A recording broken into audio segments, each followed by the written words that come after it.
The wind in Purgatory Flats did not just blow, it scoured. It carried the grit of 3 dried-up counties, a fine, alkaline powder that found its way into the seams of boots, the actions of rifles, and the deep creases of men's faces. It was 1878, and the territory was less a place of promise than a graveyard for good intentions. Caleb Reed sat at the far table of the saloon number 10, his back pressed against the rough-hewn pine of the wall. It was a habit born of 20 years spent hunting men who did not wish to be found. He never sat near a window, and he never sat in the center of a room. His hands, wrapped around a glass of whiskey he had been nursing for an hour, were steady, scarred, and stained with the permanent grease of gun oil and saddle leather. A jagged white line ran from his left temple down to his jaw, a souvenir from a horse thief in the Dakota Territory who had been faster with a knife than he was with his wits. Caleb never spoke of it. He let the scar do the talking, and usually, it said enough to keep the drunkards and the curious at bay. He drank alone.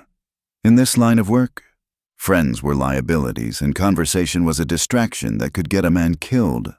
The bat-wing doors groaned open, admitting a slice of the blinding midday sun and a man in a suit that cost more than the building they were sitting in. The man dusted off his lapels with a grimace, looking around the dim, smoky room with undisguised distaste until his eyes landed on Caleb. "Mr. Vance, the lawyer for the Cattlemen's Association." Caleb did not rise.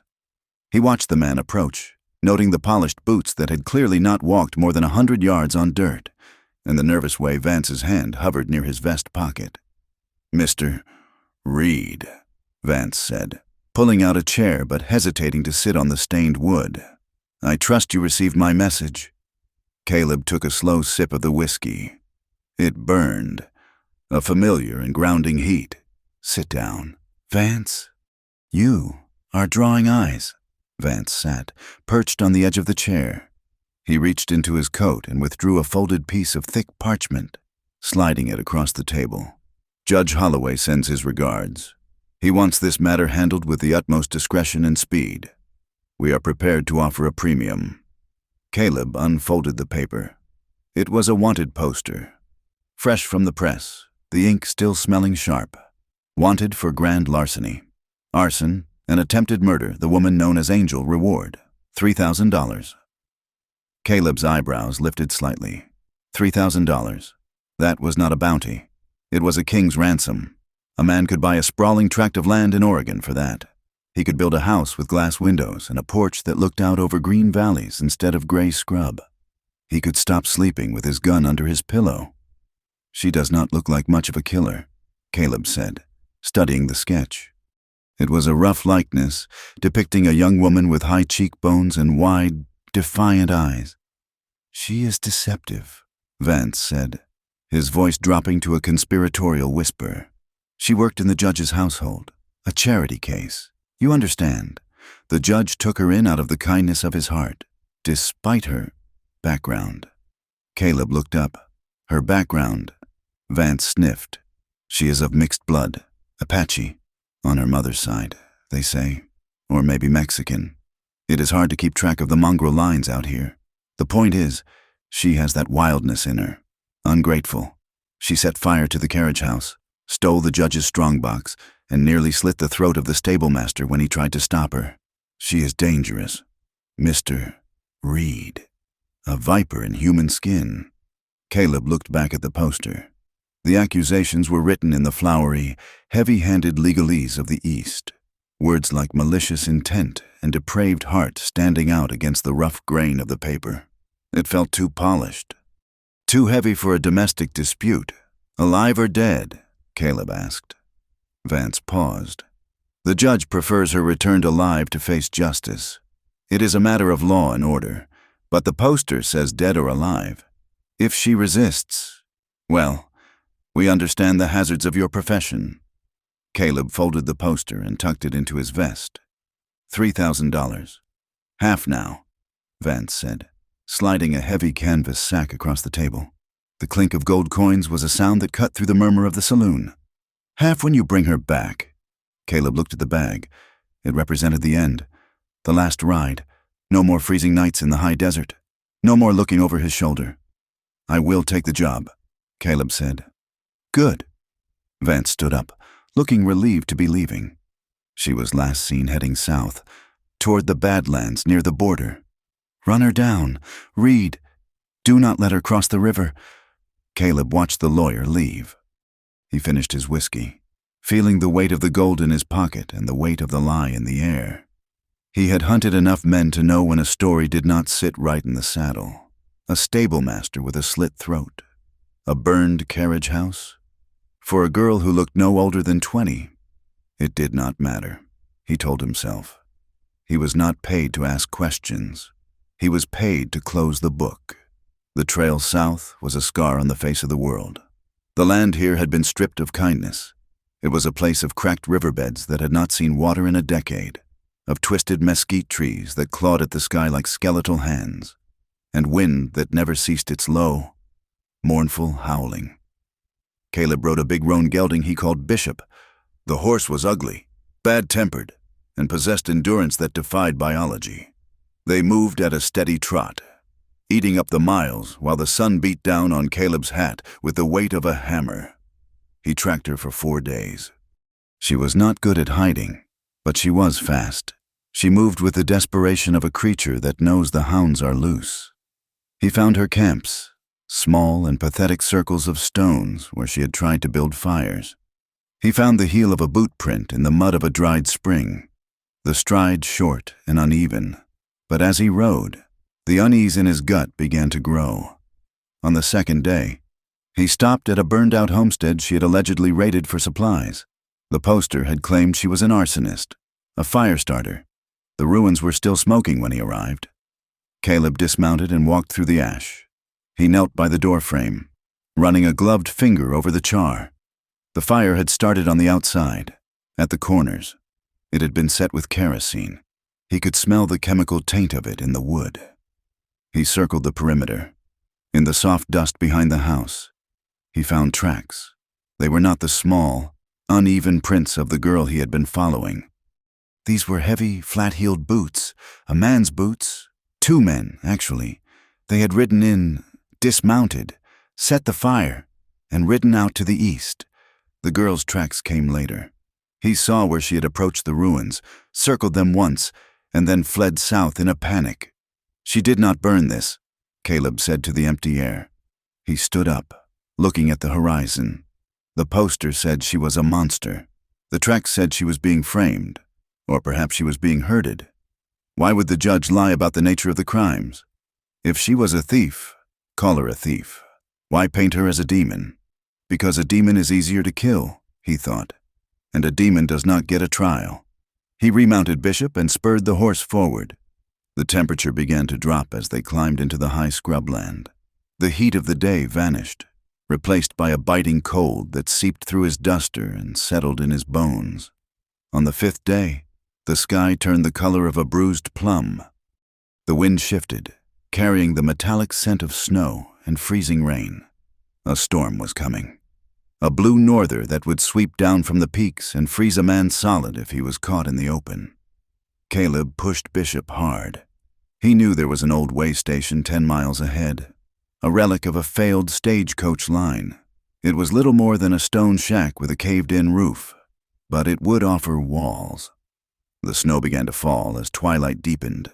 Heavy, wet flakes that stuck to his eyelashes and coated Bishop's mane. Visibility dropped to near zero. Caleb navigated by instinct in the faint, gray shape of the trail. He saw the way station looming out of the white haze like a tombstone. Bishop snorted, pinning his ears back. Caleb reached down and patted the horse's neck. "Easy," he murmured. He saw the horse first, a gaunt, limping mare tied to a dead scrub oak on the leeward side of the shack. It was saddled, but the leather was old and cracking. The animal looked ready to collapse. She was here. Caleb drew his Colt Peacemaker. He did not cock the hammer. The click would be too loud in the whistling wind. He swung down from the saddle, his boots crunching softly in the gathering snow.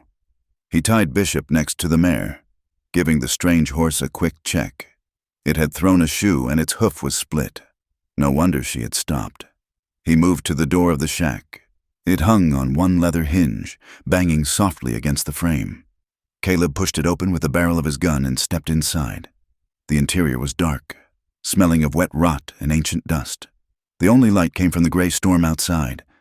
He scanned the corners. There, a shadow detached itself from the gloom in the far corner. A figure lunged at him, a glint of steel flashing in the dim light. Caleb did not panic. He sidestepped with the efficiency of a man who had done this 100 times. He caught the wrist that held the knife, twisting it sharply. There was a gasp of pain, and the knife clattered to the dirt floor. He shoved the attacker back, not hard enough to injure, but hard enough to create space. "Stay down," he commanded. His voice was gravel, low and filling the small room. The figure crumbled against the stone wall, sliding down to the dirt. Caleb holstered his gun and struck a lucifer match against his thumbnail. The flame flared to life, illuminating the room. She was smaller than he expected.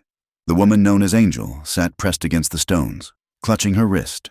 Her clothes were rags, a torn calico dress covered by a man's oversized wool coat that was filthy with mud. Her hair, black as a raven's wing, was matted and wet, but it was her eyes that held him. They were dark, terrified, and burning with a fierce, animalistic defiance. Her face was gaunt, the hollows of her cheeks speaking of weeks of hunger. There was a bruise blooming on her forehead, and her lip was split. She looked nothing like the seductress on the poster. She looked like a child who had been kicked by the world until she forgot how to stand. "You!" she hissed, her voice rasping. "You are one of them." Caleb shook the match out as it burned his fingers and lit a small lantern he carried on his belt. He set it on a crate between them. "I am not one of them," he said. "I am the man who caught you." She scrambled backward, trying to find purchase on the wall to stand, her eyes darting to the open door. "Do not try it," Caleb said. "The storm will kill you before you make a mile, and your horse is done. I would rather the storm—" She spat. She tried to lunge past him, a desperate, clumsy sprint toward the doorway. She was fast, fueled by adrenaline, but she was weak. Caleb caught her by the back of the coat. It was like catching a bird. She felt fragile, light. He swung her around, not roughly, but with an immovable solidity. She flailed, her hands striking at his chest, useless against the heavy canvas of his duster. "Let me go!" she screamed, the sound tearing at her throat. Caleb pinned her arms to her sides, holding her steady until the fight drained out of her, leaving her trembling violently in his grip. He looked down at her. He saw the terror in her eyes, not the fear of being arrested, but the fear of being hurt. It was a specific kind of fear he had seen in dogs that had been beaten too often. He released her slowly, taking a step back to show he did not intend to strike her. "Run, if you want. Angel," he said. The words hung in the cold air. It was not a taunt, it was a statement of fact, delivered with a weary heaviness. She froze, staring at him, her chest heaving. "But the West is smaller than you think," he continued. "There is nowhere you can go that a man with $5,000 on his head cannot find you, and the next man who finds you might not ask you to sit down." She stared at him, the fight slowly turning into confusion. "5,000?" she whispered. "3," Caleb corrected, though the discrepancy in his own mind bothered him. The poster said 3. She slumped, her legs giving out. She sat heavily on the dirt floor, pulling her knees to her chest. $3,000, she murmured. For a maid. Caleb watched her. The poster called her a thief and a killer. But looking at her, seeing the way she curled in on herself for warmth, seeing the clear evidence of starvation, the doubt in his gut turned into a certainty. He unrolled his bedroll near the spot where the roof was still intact. He gathered some dry wood from a pile in the corner, left by some previous traveler, and started a small fire. The smoke curled up toward the hole in the roof. "Why didn't you kill me?" she asked. Her voice was small now, barely audible over the wind howling outside. "The poster says dead or alive. I saw it in the last town." Caleb poked the fire. "I do not kill unless I have to, and the judge wants you back." She let out a dry, bitter laugh. "The judge wants me silent." Caleb paused. He looked at her across the flickering firelight. Why? She shook her head, burying her face in her knees. It does not matter. You are taking me back. It is the same thing as killing me. Caleb did not answer. He took a piece of dried venison and a biscuit from his saddlebag and tossed them to her. She looked at the food, then at him, her suspicion warring with her hunger.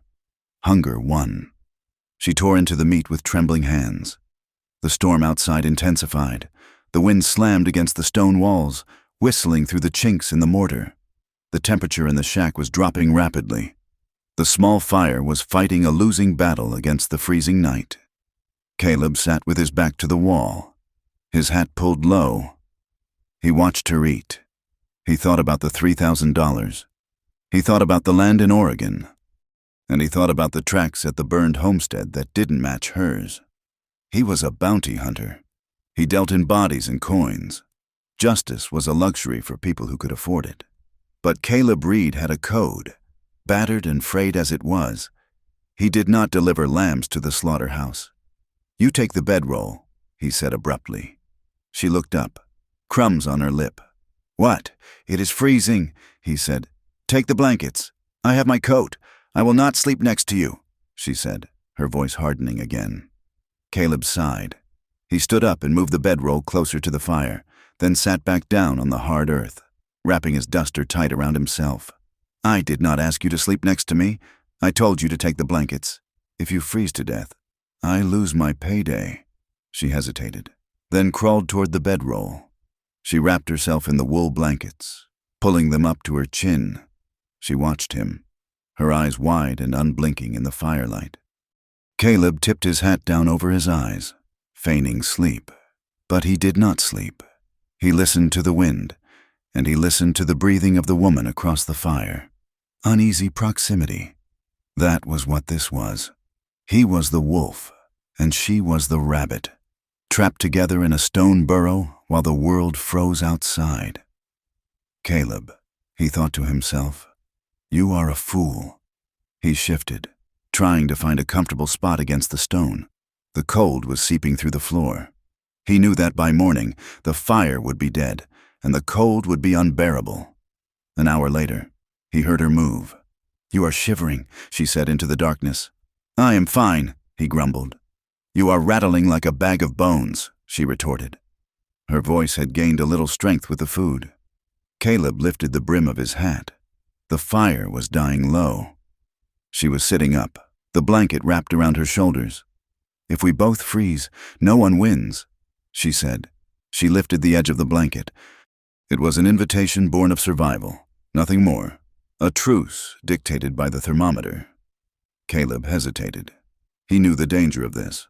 Not physical danger, he could snap her neck before she could blink, but the danger of closeness, the danger of seeing the human being beneath the bounty. He crawled over to the bedroll. He lay down on the edge, keeping his back to her, his hand resting near his gun belt. She lay down on the other side, putting as much distance between them as the narrow blankets would allow. They lay there in the dark, the heat of their bodies slowly pooling under the wool. He could smell the dust in her hair and the faint, metallic scent of the blood from her split lip. Run, if you want. Angel, he had said. She hadn't run, and now, listening to the storm scream like a banshee over the plains.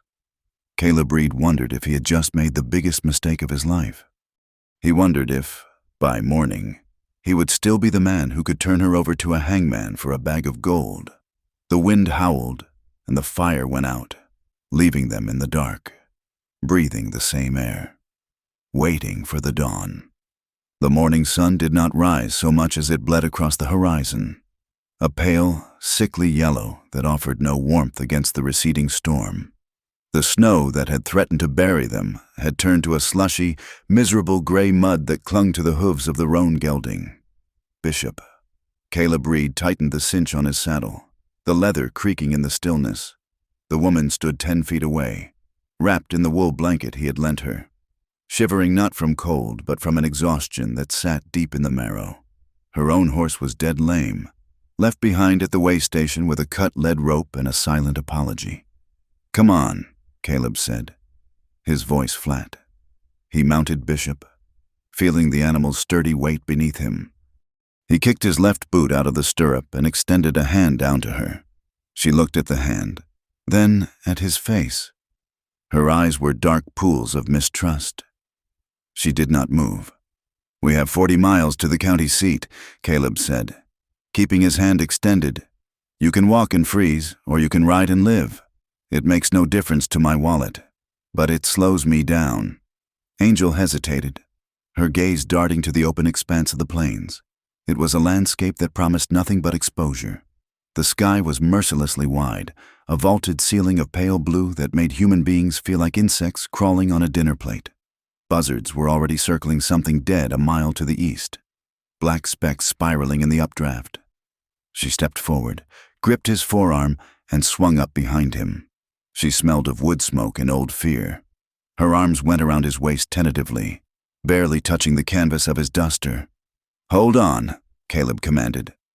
He spurred Bishop forward. The horse groaned, but moved into a steady, ground-eating trot. As they picked up speed, her grip tightened by necessity. She pressed her face against his back to shield it from the biting wind. Caleb could feel the heat of her, a strange and unsettling weight against his spine. He was used to the solitude of the saddle, to the only heartbeat being his own and the horse's. This proximity felt like an intrusion. They rode in silence for hours. The terrain shifted from the high scrub into the rolling, dust-choked plains. The wind never ceased. It whipped the mane of the horse and stung their cheeks with grit. Caleb tried to piece together the puzzle of her. A maid who burned a carriage house, a thief who stole a strongbox. But she had no money, no weapon, and she rode like someone who had spent more time polishing silver than breaking horses. "What is your name?" Caleb asked, pitching his voice over the wind. "Angel," she said against his back. "That is what the poster says." "What is your name?" There was a long silence. He thought she might not answer, her stubbornness a tangible force radiating through her contact with him. "It is the only name I have," she said finally. "It is a lie." Caleb said, "Nobody names a child Angel in this country unless they are expecting her to die young." She did not respond. Her silence was not empty. It was heavy. It felt like a wall she had built brick by brick, mortared with shame and a careful, desperate strategy. If she gave him nothing, he could take nothing. They made camp that evening in the shelter of a dry creek bed, shielded from the worst of the wind by a cut bank of red earth. Caleb built a fire from dried mesquite roots that burned hot and fast. He watched her as she sat across the flames. She was unwrapping the makeshift bandage on her ankle. The leather of her boots was worn through, and the skin beneath was raw and blistered. "Let me see that," Caleb said. He reached for his saddlebag and pulled out a tin of salve he used for saddle sores and gunshot grazes alike. It smelled of turpentine and beeswax. She pulled her foot back sharply, her eyes narrowing. "I can do it. You will infect it, and then I will have to cut your foot off," Caleb said, uncapping the tin. "I do not get paid for a one-legged woman." He moved around the fire, crouching before her. He waited, his hands open, palms up. He did not grab her. He let her make the choice. It was a small thing, a concession of power that went against every instinct he had as a hunter. But he needed her to stop looking at him like he was the devil himself. Slowly, reluctantly, she extended her leg. Caleb took her heel in his hand. His grip was firm but surprisingly gentle. His hands were calloused, the skin rough as sandstone, but his touch was precise. He cleaned the raw skin with water from his canteen and applied the salve. She hissed in pain, her body tensing. "Almost done," he murmured. He looked up. She was watching him. Her expression was unreadable, a mixture of confusion and scrutiny. She was measuring him, he realized. Like a man testing the balance of a knife before buying it. She was looking for the cruelty she expected. The roughness that her life had taught her was inevitable from men who carried guns. "Why do you care?" she asked softly. "I told you," Caleb said, tearing a strip from a clean rag to bind her foot. "I need you walking. You could tie me to the horse. You could drag me. Men have done worse." Caleb finished the knot and sat back on his heels, wiping the grease from his hands. "I am not other men." "No," she said. her voice dropping to a whisper that carried a sting. "You are a bounty hunter. You are worse. You sell people for money." Caleb stiffened. The accusation hit a target he thought he had armored long ago. "I sell justice," he said, his voice dropping into a low growl. "You sell what rich men call justice," she corrected. "There is a difference." Caleb stood up abruptly, towering over her. The firelight cast his shadow long and distorted against the cutbank. "Get some sleep. We hit Granite Wells tomorrow." He walked away into the darkness to check on the horse, needing the cold air to cool the sudden flush of anger in his neck. He was frustrated by her, but more frustrated by the fact that her words echoed the doubts he had been drowning in whiskey for 5 years. Granite Wells was a scar on the side of a mountain, a town built of timber and desperation. It existed solely to service the silver mines to the north. The main street was a river of mud churned by wagons, and the air smelled of sulfur, unwashed bodies, and stale beer. They rode in at midday. Caleb felt the change in the air immediately. In the open plains, they were just 2 specks under the sun. Here, they were a spectacle. He felt Angel shrink against his back. She pulled the collar of the oversized coat up, trying to hide her face, but it was no use. Her hair, the dark, heavy braid that marked her heritage, was visible. Heads turned as they passed the boardwalks.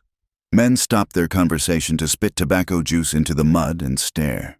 Women in high-buttoned dresses pulled their children closer, whispering behind gloved hands. "Apache whore," someone muttered from the porch of the general store. "Run away," another voice said. "Look at the way she clings to him."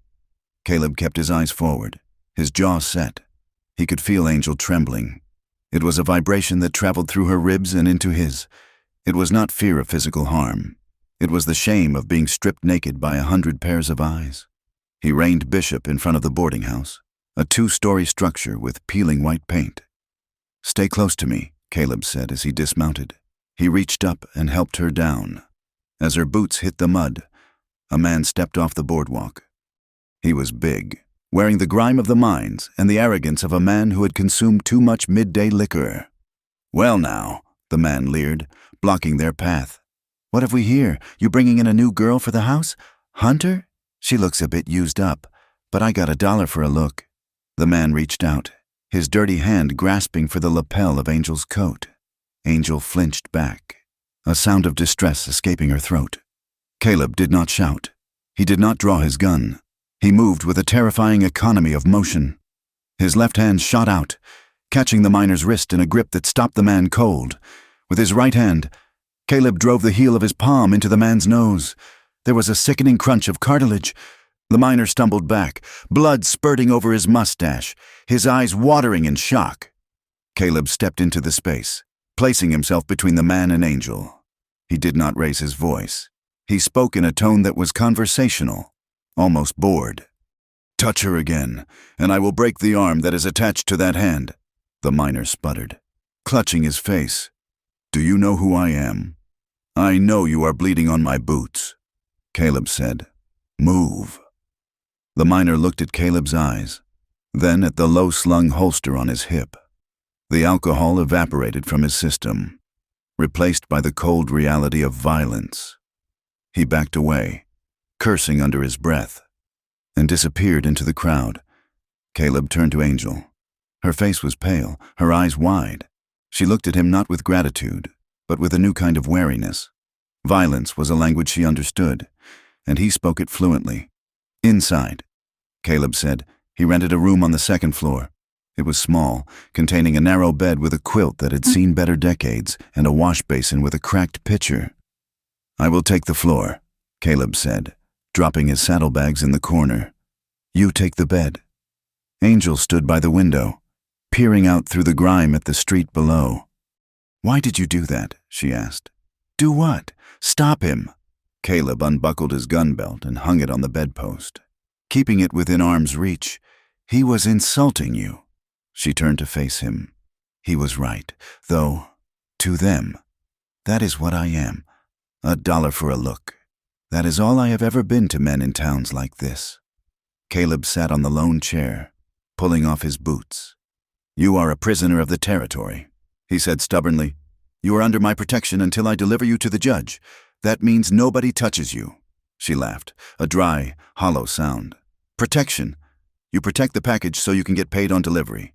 Do not pretend it is nobility. It is the job," Caleb said. That night, the town settled into a raucous hum of piano music and shouting from the saloon below. The noise filtered up through the floorboards. Caleb lay on his bedroll near the door, his back to the wall. Angel lay on the bed, staring up at the water-stained ceiling. The room was dark, lit only by the moonlight filtering through the window. Emotional boundaries, already strained by the day, began to crack in the intimacy of the darkness. "Why did you run?" Caleb asked. He had asked it before, but this time the question felt different. It wasn't an interrogation. It was an invitation. Angel was silent for a long time. "I did not steal the money." She said, "I know," Caleb said. She sat up, the springs of the bed creaking. "How do you know?" "Because you were starving. A thief with a strong box does not eat hardtack and stale jerky." She lay back down. "The judge, he has a son. William. He is charming. He smiles at everyone. He smiled at me." Caleb listened, his eyes closed, visualizing the scene. "He came to my room," she continued, her voice devoid of emotion, which made it all the worse. "He said I owed them, for the food, for the roof. He said the law was for people like him, not people like me. When I fought back, he fell. He hit his head. He was bleeding.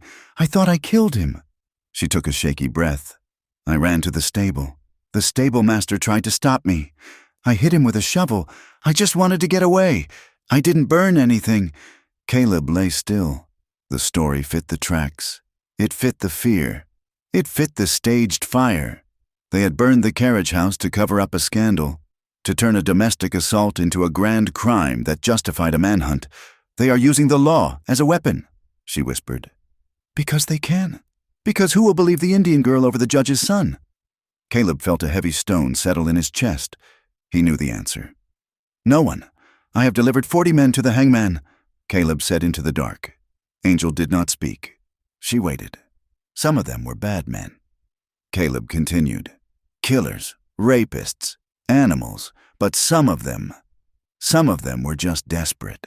I brought them in because the paper said they were guilty. I told myself it was justice. I told myself I was cleaning up the world." He opened his eyes, staring at the shadows. "But I was just a janitor for the rich men who draw the maps." The silence that followed was thick, charged with a sudden, terrifying understanding. They were both on the wrong side of the line, but they were standing on it together. Angel shifted on the bed. "Caleb." It was the first time she had used his name. He turned his head to look at her. She was a silhouette against the moonlight. The distance between the floor and the bed felt non-existent. The air in the room shifted. It became heavy, electric. There was a pull between them, an ache of closeness that had nothing to do with the cold and everything to do with two lonely people recognizing each other in the dark. He wanted to reach out. He wanted to tell her that he believed her. He wanted to cross the floor and offer something other than protection. Comfort. Maybe. Or simply contact that wasn't born of violence. He saw her lean slightly toward him, her breathing hitching. Caleb turned away, rolling onto his side to face the door. "Go to sleep, Angel," he said, his voice rough. "We leave at dawn." He heard her lie back down. He heard the disappointment in her silence, and it hurt worse than the kick of a shotgun. He was a professional. He had to remain a professional, because if he stopped being a professional, he didn't know what he would become. The morning brought a gray, leaden sky and a mood to match. They left Granite Wells before the town was fully awake, riding out past the piles of mine tailings and the silent machinery of the crushers. Caleb was on edge. The conversation from the night before hung between them like a fog. He found himself checking on her more often, turning in the saddle to make sure she was comfortable, adjusting the stirrup length for her. When they passed a group of travelers on the road, Caleb steered Bishop to place his body between Angel and the strangers. It was an instinctive move, a shielding gesture that he didn't even realize he was doing until he saw Angel watching him with that measuring look again. "You are doing it again," she said quietly. "What? Acting like a shield? I am protecting my investment." Caleb lied. They turned off the main road, taking a shortcut through a narrow canyon known as Devil's Throat. It was a place of red rock walls that rose 300 feet on either side, blotting out the sun. The trail was narrow, winding through boulders and scrub oak, the perfect place for an ambush. Caleb felt the hairs on the back of his neck stand up. The silence was too deep. The birds had stopped singing. "Hold on tight," he murmured to Angel. Before she could answer, the crack of a rifle echoed off the canyon walls. A bullet struck the rock inches from Caleb's head, sending a spray of stone chips into his face. Bishop reared, screaming in panic. "Get down!" Caleb shouted. He threw himself and Angel off the saddle, dragging her to the ground behind a large boulder just as a second shot whined through the space where his chest had been. This was not a warning. They were shooting to kill. Caleb drew his peacemaker, his heart hammering against his ribs. He wiped the blood from his cheek where a stone chip had cut him. "Stay here," he ordered Angel. "Keep your head down." He peeked around the edge of the boulder. 2 men were positioned on the ridge above, their silhouettes framed against the gray sky. They had rifles. If they wanted you captured, they would be shooting at the horse. Caleb said grimly, "They want you dead." Angel was pressed into the dirt, her hands over her head. "They want to bury the truth," she said, her voice trembling but clear. Caleb looked at the ridge. He was pinned. He had a pistol. They had rifles. The range was bad. He saw one of the men moving, trying to get a better angle to shoot behind the boulder. Caleb made a decision. It was a stupid decision, the kind that got bounty hunters killed, but he made it anyway. "I am going to draw their fire," he told her. "When I move, you run for the cut in the rocks back there. Hide deep." "No," she grabbed his duster. "You will be killed. Better me than you," Caleb said, and he realized, with a jolt of shock, that he meant it. He broke cover, sprinting across the open trail toward a cluster of mesquite. A bullet kicked up dust at his heels. Another sang past his ear. He dove behind a fallen log, rolled, and came up in a crouch. He steadied his breathing. He had the angle now. The man who had moved was exposed. Caleb raised the Colt. He didn't aim with his eye, he aimed with his hand, a connection built over 20 years of survival. He squeezed the trigger. The gun bucked. On the ridge, the man threw his arms up and crumpled, tumbling down the loose shale of the slope.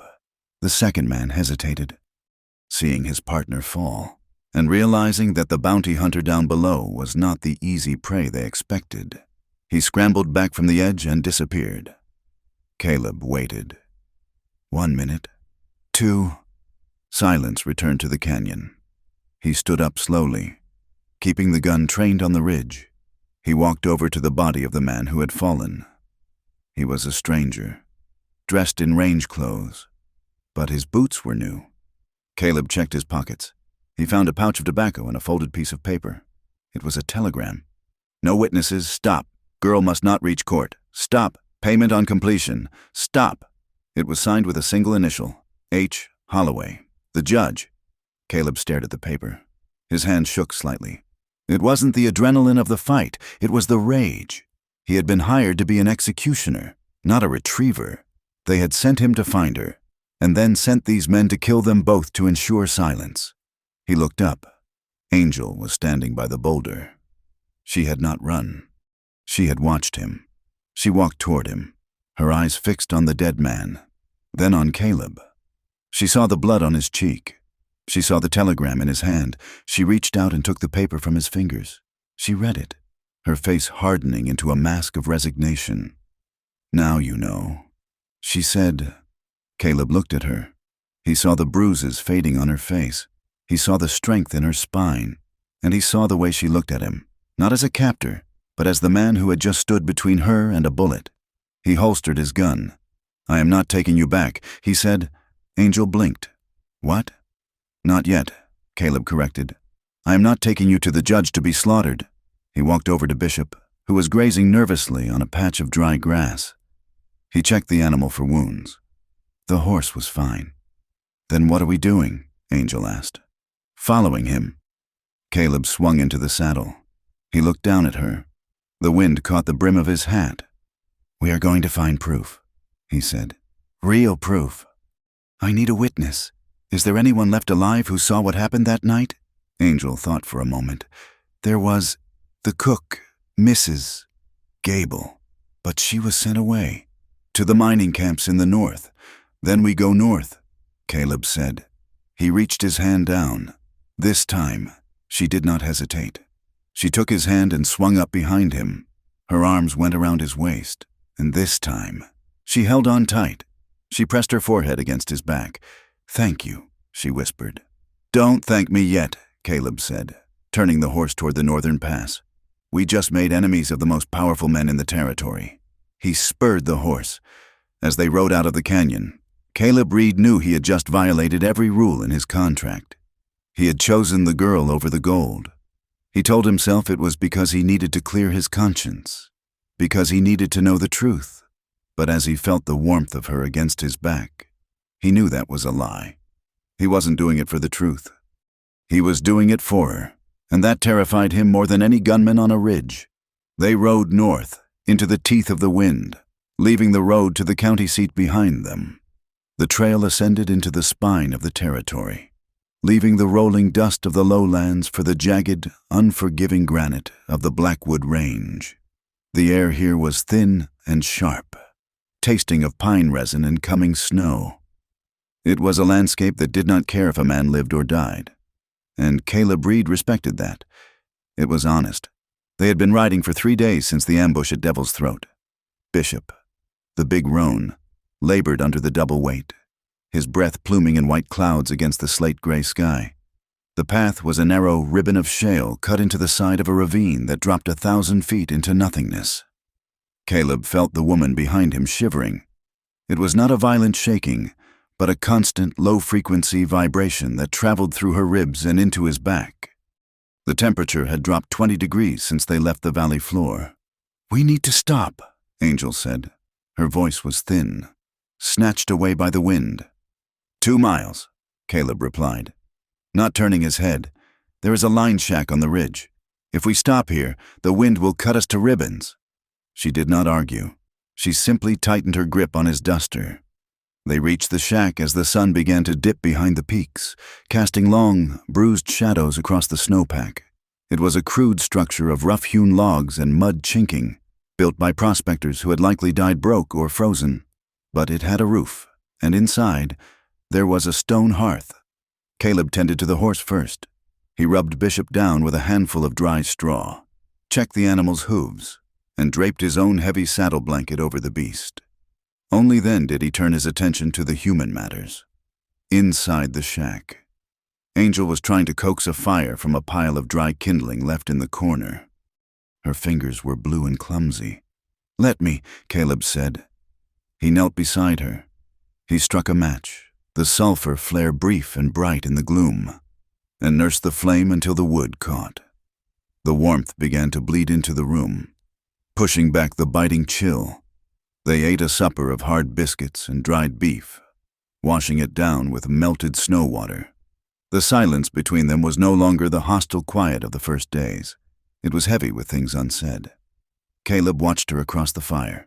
The firelight softened the sharp angles of her face, but it could not hide the exhaustion in her eyes. "You said there was a witness," Caleb said, "in the mining camps." Angel nodded slowly. "Silas Thorne. He was the surveyor for the syndicate. He was there the night it happened." "Tell me," Caleb said. "Not what the poster says. Tell me what happened." Angel looked into the flames. She pulled her knees to her chest, a protective gesture that made her look very young. "It was not a carriage house fire," she began quietly. "And I did not steal a strongbox." Caleb waited.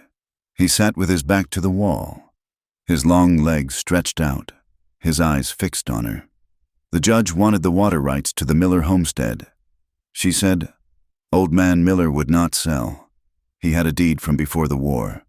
The judge sent his son, William, and the foreman to persuade him. I was in the wagon. I was supposed to cook for the men during the roundup. I did not know what they intended. She paused, her breath hitching. They did not talk. She whispered. William shot him. He shot an unarmed man in his own doorway. Then he turned to me. He saw that I was watching. He laughed. He said that a half-blood girl's word was worth less than the bullet he had just used. Caleb felt a cold knot tighten in his stomach. It was a common enough story in the West. Land was power, and power was written in blood. So you ran, Caleb said. I tried to help Miller, she said, her voice trembling. But he was gone. William grabbed me. He said I was part of it now. He said if I ever spoke of it, he would see me hanged. That night, back at the main house, I tried to leave. He cornered me. That was when I hit him. That was when I ran. Caleb looked at his hands. They were scarred and stained, the hands of a man who had done violence for money. But he had never killed a man for land. He had never killed a man who wasn't holding a weapon. Silas Thorne saw it? Caleb asked. He was there, Angel said. He held the horses. He saw William pull the trigger. He looked sick, but he said nothing. He quit the next day and headed for the high country. He is afraid of them. He should be, Caleb muttered. He stood up and moved to the single bunk built into the wall. It was a wooden frame strung with rawhide, topped with a mattress of pine boughs and old sacking. Take the bed, Caleb said. Angel looked up. The floor is fine. I am used to it. Take the bed, he repeated, his voice low but leaving no room for argument. The floor draws the cold. We have a hard ride tomorrow. She hesitated, then rose and moved to the bunk. She sat on the edge, looking at him. Why do you believe me? She asked. Caleb threw more wood on the fire, because a liar would have come up with a better story than a land dispute. A liar would have said he tried to ravish her. It plays better with a jury. But a land dispute, that is boring, that is business, and that is usually the truth. He unrolled his bedroll on the floor, positioning himself between the bunk and the door. It was habit. That night, the wind howled like a wounded animal, rattling the door on its leather hinges. The temperature inside the shack dropped until Caleb could see his own breath in the dark. He heard Angel shifting on the bunk. The pine boughs rustled. Caleb? Her voice was small in the darkness. Yeah. She was silent for a long moment. If the world decides I am guilty, if the judge says I am a liar and the town says I am a savage, would you still protect me? Caleb lay still. He stared up at the invisible ceiling. It was the question that had been gnawing at him since he pulled the trigger in the canyon. He was a man of the law, even if he operated on its fringes. He believed in the order of things. I do not know, he said. It was an imperfect answer. It was the only honest one he had. He heard her exhale, a sound of resignation. But, Caleb added into the dark, I am still here. He felt her shift again. Then, he heard the soft pad of stocking feet on the dirt floor. What are you doing? He asked. It is too cold, she said. She lay down on the floor next to him. She did not ask. She simply brought the thin blanket from the bunk and spread it over his bedroll, then slid underneath it. Caleb stiffened. She was close, too close. He could feel the warmth radiating from her body. He could smell the scent of her skin, wood smoke and rain. She lay with her back to him, leaving a careful inch of space between them. Go back to the bed. Angel, he warned, though his voice lacked any real heat. I will freeze alone, she said. He did not argue. He knew she was right. The cold was a physical weight in the room. Slowly, the tension in his muscles began to uncoil. The heat was undeniable. It was a survival necessity, he told himself. Just body heat. But then, in her sleep, she shifted. She rolled backward until her back pressed against his chest. Her head found a place near his shoulder. Caleb stopped breathing. His hand, which had been resting on his holster, hovered for a moment. Then, with a will of its own, it moved. He did not pull away. He let his arm rest over the blankets, shielding her. The desire hit him then, not as a sharp lust, but as a deep, aching hollow in his chest. It was the desire to hold and be held, something he had denied himself for so long that he had forgotten the shape of it. He lay awake for hours, listening to the wind and the steady rhythm of her breathing, terrified by how right it felt to have her there. The mining town of Iron Creek was a festering sore on the side of the mountain. It was a collection of tents, shanties, and mud, populated by men who had given up on God and were now gambling on geology. They rode in 2 days later. The snow was knee-deep here, dirty and churned into sludge by wagons and mule teams. Caleb pulled his hat low. He knew men in this camp, men who read wanted posters. "We need to find a doctor," Caleb said quietly. "An old man named Evans. He patches up the miners when the blasts go wrong. If anyone knows where Thorne is, it will be him." They found the doctor's tent near the assay office. It smelled of carbolic acid and stale whiskey. Doc Evans was a small, bird-like man with spectacles that were cracked down the middle. "Reed," the doctor said, wiping his hands on a bloody rag. "I heard you were dead." "Or retired." "Not yet," Caleb said. He stepped inside, motioning for Angel to follow. The doctor's eyes narrowed as he looked at her. "Is this the girl?" Evans asked. "The $3,000 girl?" "She is with me," Caleb said, his tone cutting off any further questions. "I am looking for Silas Thorne," Evans laughed. "A hacking sound.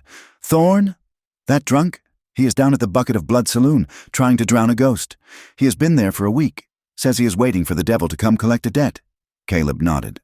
"Stay here," he told Angel. "No," she said. "I am coming. It is a saloon," Caleb said. "I have seen the inside of a saloon before," she countered, "and he is my witness." Caleb looked at her. She had a jaw set like granite. He nodded once. "Keep your head down." The bucket of blood lived up to its name. It was dark, loud, and smelled of violence. When Caleb pushed through the doors, the conversation didn't stop, but it shifted.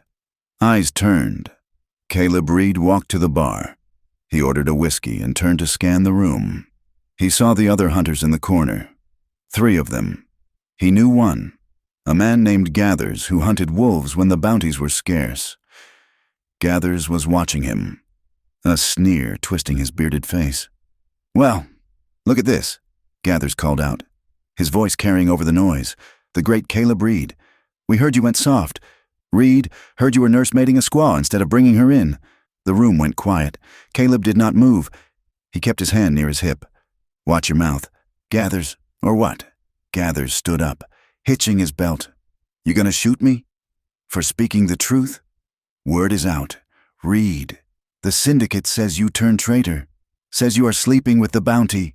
Laughter rippled through the room. It was ugly. Jagged laughter. Angel stiffened beside him. Caleb felt the heat rise in his neck. It was not the insult to him that burned. It was the slur against her. He turned slowly to face Gathers. "I am here for a man named Thorne," Caleb said evenly. "Anyone who stands in my way will find out just how soft I am." Gathers hesitated. He looked at Caleb's eyes, which were as cold and dead as the winter outside. He looked at the tied-down holster on Caleb's thigh. The wolf hunter sat back down, grumbling into his beer. Caleb turned his back on them, a calculated insult, and walked to a table in the dark rear of the room. A man was slumped over the table, his head resting on his arms. A bottle of rot-gut rye sat empty beside him. "Thorne," Caleb said. The man groaned and lifted his head. His eyes were red-rimmed and unfocused. He looked like a man who had not slept in a month. "Who are you?" Thorne slurred. "I am the man who is going to save your life," Caleb said, "or watch you die. It is your choice." He pulled a chair out and sat. Angel stood behind him, her hand resting on the back of his chair. Thorne looked at Angel.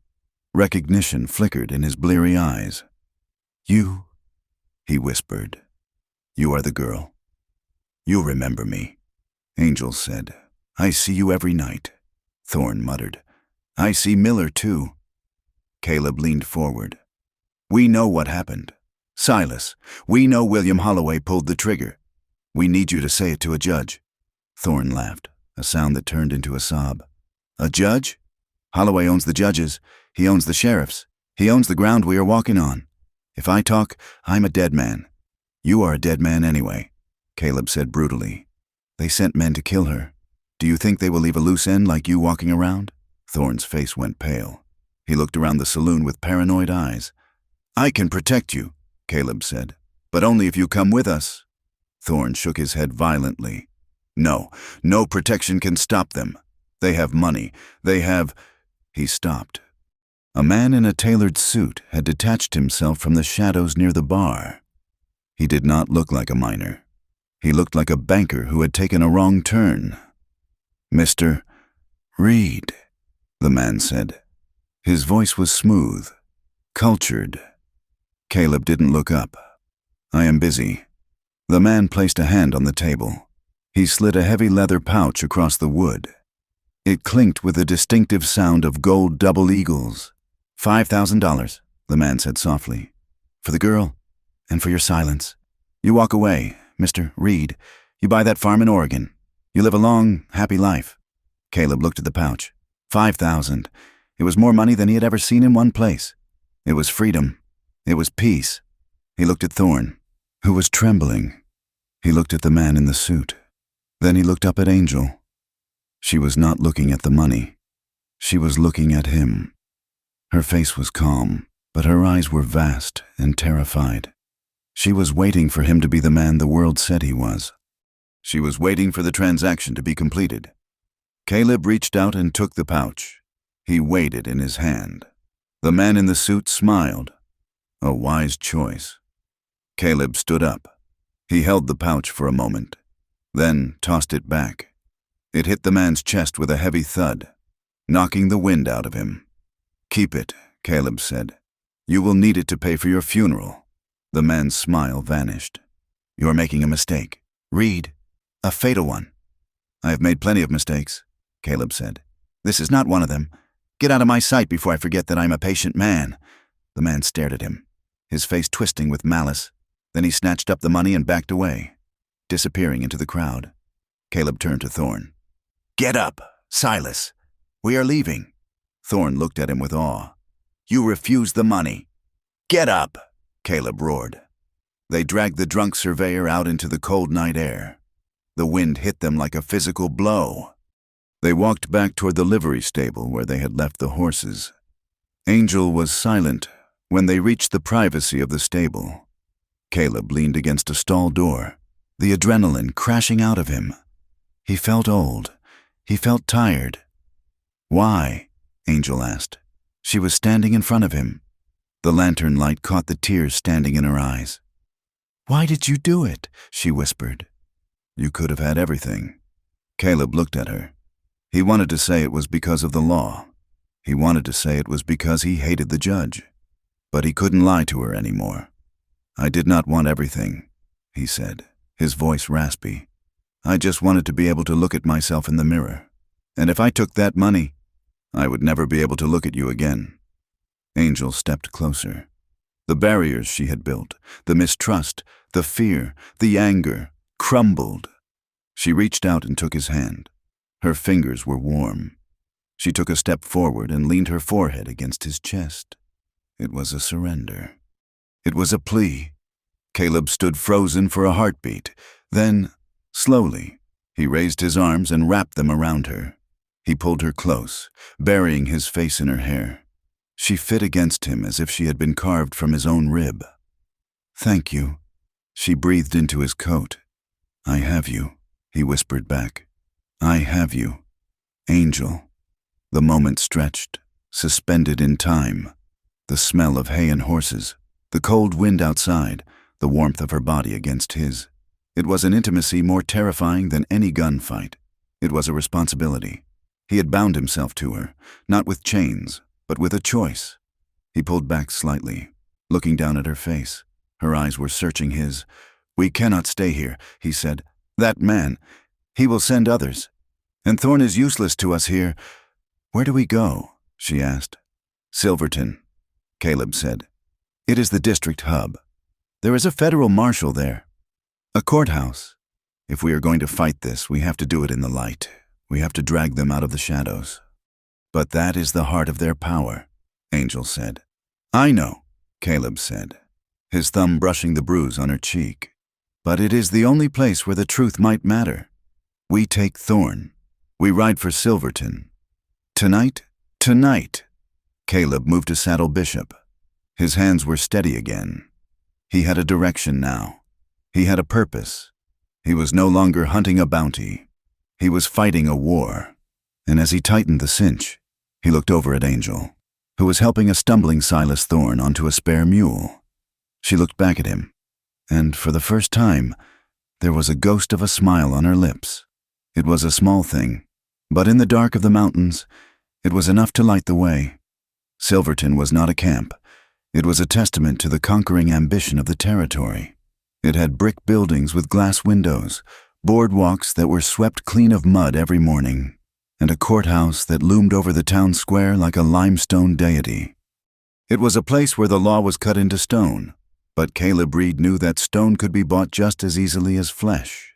They rode in under the cover of a gray, drizzling afternoon. Silas Thorn sat slumped on his mule, his hands trembling on the reins, a man broken by what he had seen and what he feared. Caleb kept Bishop close to Angel's mare, his eyes scanning the rooftops and the alleyways. He felt exposed here, in the Badlands. A man could see an enemy coming from 5 miles away. In Silverton, a knife could be waiting around any corner. The stairs began before they even reached the livery stable. News traveled faster than horses in this country, carried by telegraph wires and malicious gossip. As they passed the general store, a woman in a silk bonnet stopped and pointed.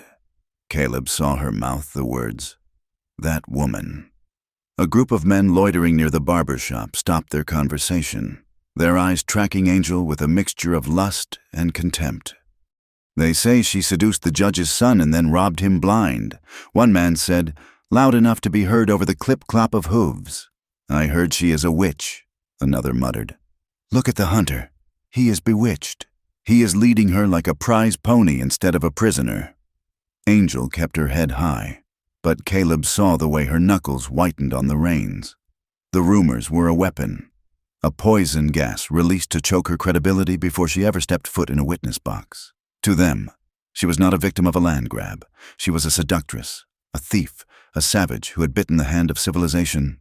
"Ignore them," Caleb said, his voice low. "I can hear them." "Caleb," she replied, looking straight ahead. "They have already decided who I am." Caleb steered them toward the sheriff's office. He had to play this by the book, at least for now. If he ran, they were outlaws. If he walked in the front door, he was still a bounty hunter doing his job, technically. Sheriff Brady was a man Caleb had known for 10 years. He was a thick-set man with a mustache that hid his mouth and eyes that gave away nothing.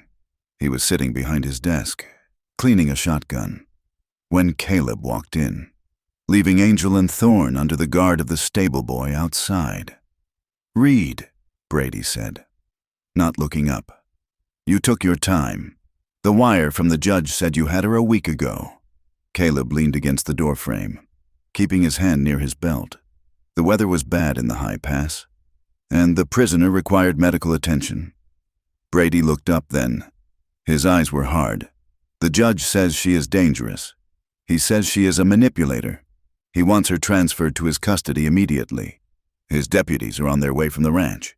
She is my prisoner until I sign the transfer papers," Caleb said calmly. "And I'm not signing anything until I see a magistrate. I have new evidence. Brady, evidence that says the warrant is based on perjury." Brady laughed, a dry, humorless sound. "Evidence? From who? The Indian girl? Reed, use your head. You are risking your license for a skirt."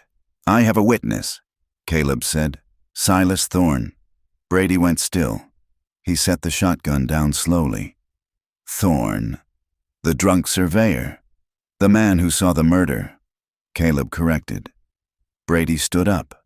He walked to the window and looked out at the street. "You are playing a dangerous game.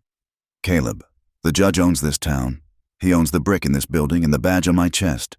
If you hold on to her, you are making yourself an enemy of the law." "I am the law," Caleb said, his voice dropping to a growl. "Or I used to be. I need 24 hours. Brady, I need to get a deposition from Thorne and file it with the district clerk. Give me that, and I will hand her over." Brady turned back. He looked at Caleb, really looked at him, searching for the man who used to drink whiskey with him in Abilene. He sighed, rubbing his face. "Sundown tomorrow," Brady said. "If you do not have your paperwork by then, I am coming for her, and I will not be coming alone." Caleb nodded once. He turned and walked out. He had bought time, but the currency was cheap and the inflation was high. They secured a room at a boarding house on the edge of town, a place run by a widow who asked no questions as long as the coin was silver. Caleb put Thorne in the adjacent room and paid the stable boy $1 to sit in the hallway with a scattergun. "We need a newspaper," Caleb told Angel as they unpacked their saddlebags in the small, dim room. "A deposition is just paper. It can be lost. It can be burned. But if it is in print, if the whole territory reads it, they cannot sweep it under the rug." Angel sat on the edge of the bed. She looked tired, her skin pale against the dark wool of her dress. "Do you think anyone will print it?" she asked. "A story that calls a rich man a murderer?" "There is one man," Caleb said. "Josiah Black. He runs the Silverton Gazette. He hates the syndicate. He hates the judge. He is a stubborn, cantankerous old mule. But he is honest. They found the Gazette office in a basement down a side street. The air smelled of ink and stale tobacco. The rhythmic clack-clack-clack of the printing press was a heartbeat in the floor. Josiah Black was covered in ink. It was on his apron, his hands, and his nose. He looked at Caleb and Angel over the rim of his spectacles. "Caleb Reed," Black grunted. "I heard you were in town, and this must be the famous Angel." Angel stepped forward. She did not flinch under his scrutiny. "I am the woman they are lying about. Mr. Black." Black wiped his hands on a rag. "Everyone lies. Miss, the judge lies to keep his power. The priest lies to save souls. Why should I believe you are telling the truth?" "Because I have nothing to gain," Angel said. "They have taken my name. They have taken my freedom. All I have left is the truth." Caleb stepped in. "We have Silas Thorne. Josiah. He is ready to talk." He saw William Holloway kill Miller. Black's eyebrows shot up. "Thorne? If you can get Thorne to go on record, that changes things. That is not just a story, that is an indictment. But I need more than words. I need documents. I need proof of the land deed. I need to know why the judge wanted that land so badly he would kill for it." Angel went rigid. "The deed," she whispered. Caleb looked at her. "What about it?" "Miller kept it in a tin box under his floorboards," she said, her voice distant. "But the judge, he has a safe in his townhouse. I saw William put a stack of papers in there the night I ran. He was bragging about it. He said he had secured the legacy." Black shook his head. "You cannot break into the judge's house. Reed, that is burglary. It undermines the whole case." "I do not need to break in," Angel said softly. "I still have the key to the servants' entrance. I hid it in the garden wall before I left." Caleb stared at her. "It is too dangerous." "It is the only way," she said, turning to him. Her eyes were fierce. "You said we needed proof. I know where it is." The judge's townhouse sat on a hill overlooking the square, a sprawling Victorian mansion with iron gates and manicured hedges. It stood as a symbol of untouchable wealth. They waited until twilight. The fog had rolled in off the river, thick and gray, obscuring the streets. Caleb left Thorne at the boarding house and walked with Angel up the hill. As they approached the house, Caleb felt the change in her. She stopped breathing for a second. Her step faltered. She was looking at the lit windows on the second floor with a mixture of terror and nausea. This was the place. This was where the trauma lived. It wasn't just a house. It was a cage she had escaped. "Angel," Caleb said softly. "We can turn back." "No," she said. She forced air into her lungs. "No, I am not running anymore." She led him to the rear of the property, to a high stone wall covered in ivy. Her fingers searched the crevices of the stones, trembling slightly. "There," she breathed. She pulled out a heavy iron key, rusted but solid. The garden was quiet. They moved like ghosts through the dormant rose bushes. Angel unlocked the rear door, and they slipped into the scullery. The house smelled of beeswax and lavender, the scent of money. It made Caleb's skin crawl. He kept his hand on his gun, his ears straining for the sound of servants or guards. "The study is on the first floor," Angel whispered. They moved through the hallway. Angel stopped as they passed the main staircase. She was looking up at the landing. Her eyes were wide, seeing something that wasn't there. Caleb saw the way her throat worked, swallowing down a scream. He saw the anger warring with the shame in her eyes, the shame of a victim who has been told the crime was her fault. He reached out and took her hand. His grip was tight, grounding. "I am here," he signaled with his touch. "You are not alone in this house anymore." She looked at him, and the panic in her eyes receded just enough. She squeezed his hand back. They found the study. It was empty. The safe was a heavy iron box in the corner. "It is locked," Caleb whispered. Angel moved to the desk. She opened the top drawer. "He keeps the combination in his ledger," she said. "He is arrogant. He thinks no one would dare open it." She found the small leather book. Her hands were steady now, driven by a cold purpose. She read the numbers to Caleb. Left to 20, right to 10, left to 5. The tumbler clicked. Caleb pulled the heavy door open. Inside, there were stacks of cash and bundles of papers. Caleb riffled through them. Deeds, mining claims. And there, at the bottom, a yellow document with the name Miller at the top. "Got it," Caleb said. He shoved the papers into his coat. They were turning to leave when the front door opened. Voices drifted down the hall, loud, confident male voices. The judge. Caleb pulled Angel behind the heavy velvet curtains of the window. They stood pressed together in the small dark space, barely breathing. The study door opened. 2 men walked in. One was older, with the heavy tread of authority. The other was younger. "William Holloway. I want her found." William was saying, "She knows too much." "Father." "She is a hysterical woman," the judge replied, his voice like gravel. "Who will listen to her?" "Reed is listening to her," William snapped. "Then Reed goes down with her." The judge said, "I have already spoken to the sheriff. If Reed does not produce this magical evidence by tomorrow, he will be arrested for kidnapping and obstruction. And the girl, well, she will be returned to us." Caleb felt Angel shaking against him. It was a vibration of pure rage. He wrapped his arm around her waist, holding her tight, pressing her face into his shoulder to stifle any sound. The men poured drinks, the crystal decanter clinking. They stood there for 10 minutes, discussing the fate of the 2 people hiding 3 feet away from them. Finally, they left, closing the door behind them. Caleb waited a full 5 minutes before moving. Then, they slipped out the window, dropping into the garden, and ran into the fog. They did not go back to the boarding house immediately. They needed to make sure they weren't being followed. They ducked into a small, abandoned carriage shed behind an old church on the outskirts of town. It was dark inside, smelling of dry straw and old leather. Rain drummed against the roof, sealing them in. Angel collapsed onto a pile of hay, her chest heaving. She was laughing, a jagged, hysterical sound. "We did it," she gasped. "We stole it back." Caleb stood by the door, watching the street through a crack in the wood. He turned to look at her. The adrenaline was fading, replaced by something sharper, more volatile. He walked over to her. "You were brave, Angel. I have never seen anyone braver." She looked up at him. Her hair had come loose from its braid, falling around her face in dark waves. The moonlight filtering through the slats of the shed illuminated her eyes. They were wide, dark, and suddenly very vulnerable. "I was terrified." She admitted, I thought if I went back there, I would become small again. I thought I would just be the girl they used." "You are not that girl," Caleb said roughly.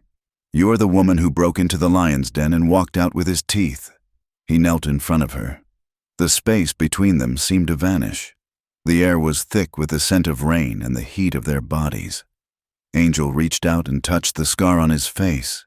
Her fingers were cool, but they burned his skin. "Why did you stay?" she asked. "You could have walked away a dozen times. You could have taken the money." Caleb looked at her. He saw the question behind the question. She wasn't asking about the contract. She was asking about him. "I did not know I was lonely until I met you," Caleb said. The truth tumbled out of him.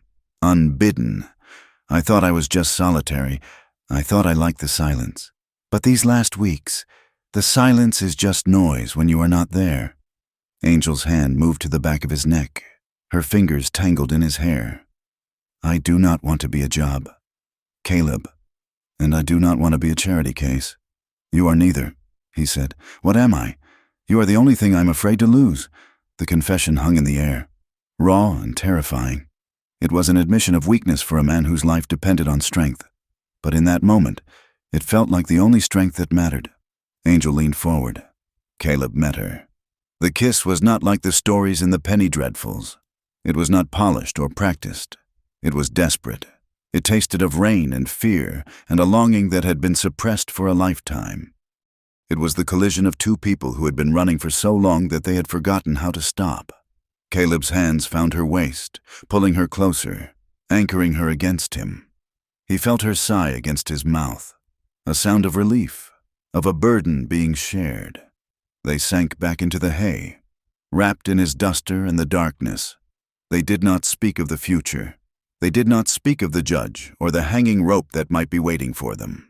They spoke only with the press of skin against skin, the frantic beat of hearts against ribs.